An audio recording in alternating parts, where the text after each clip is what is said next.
First சக்தி film ஃபேக்ட்ரின்னா பார்த்துட்ருப்பேன். சில ஆடெல்லாம் ரொம்ப செலக்டிவாக தான் இருக்கும்.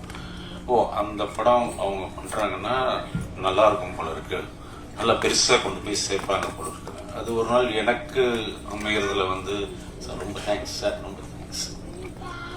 இந்த படம் சரி ஒத்துக்கிட்ட இப்படி பண்ணலாம் அப்படின்ட்டு போனால் ஷூட்டிங் ஸ்பாட்டில் வந்து நின்று யாரும் வேலை செய்யலை, ஓடிக்கிட்டே இருக்காங்க.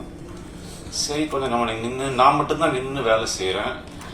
முடிச்சுட்டு போயிட்டேன். கொஞ்ச நேரத்துக்கு திரும்பி வந்து பார்த்தா அடுத்த நாள் பார்த்தா அப்படியே தான் இருக்கேன். அப்படியே அசிஸ்டன்ட்டை கேட்டே, இவங்களாம் எப்போ சாப்பிட்றாங்க, எப்போ தூங்குறாங்க, ஒன்றுமே புரியல எங்களுக்கு ஆக்சுவலாக. இப்படியெல்லாம் தான் படம் எடுத்துருக்கணுமோ அப்படின்ற மாதிரி. இந்த டென்னிஸ் இதெல்லாம் வந்து ஒரு அசுரத்தனமான உழைப்பு. அந்த உழைப்புக்கு வந்து டெஃபினட்டாக ஒரு கூலி கடவுள் கொடுப்பான்னு வேண்டிக்கிறேன்னா. அதுக்கப்புறம் எனக்கு அவர் பர்சனலாக தெரியாது, அவர் ஒரு ஆர்டிஸ்ட் மாதிரி கூட இருந்தார். அப்புறம் ஒரு நாள் டென்னிஸ் சொன்னார், சார் இவர் தான் ப்ரொடியூசர்.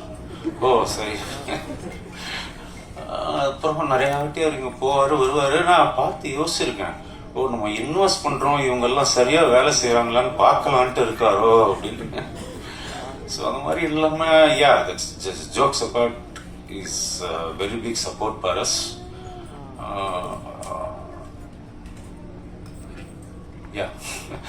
மியூசிக் நான் கேட்ட உடனே 4 லைன் தான் கேட்டேன். 4 லைன் யார் மியூசிக் டைரக்டர்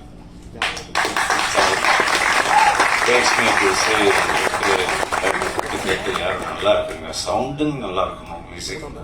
ஸோ இந்த படத்துக்கு ரொம்ப நல்லா மியூசிக் பண்ணி கொடுத்துருக்காரு. அதே மாதிரி technicians, all the people work there like really really well. Kausalya ma'am எனக்கு சொல்றது, நாங்கள் அப்படியே பார்த்து சொல்லு ஊற்றிருக்கோம்.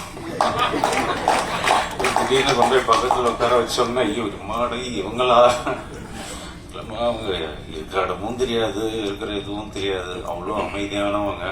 அதுக்கு அப்படியே போயிட்டு ஆப்போசிட்டு குஷி. அவங்க எங்கேயோ இருந்தா கூட இங்க நம்மளுக்கு தெரியும், எங்க குஷி இருக்காங்க அப்படின்ற மாதிரி.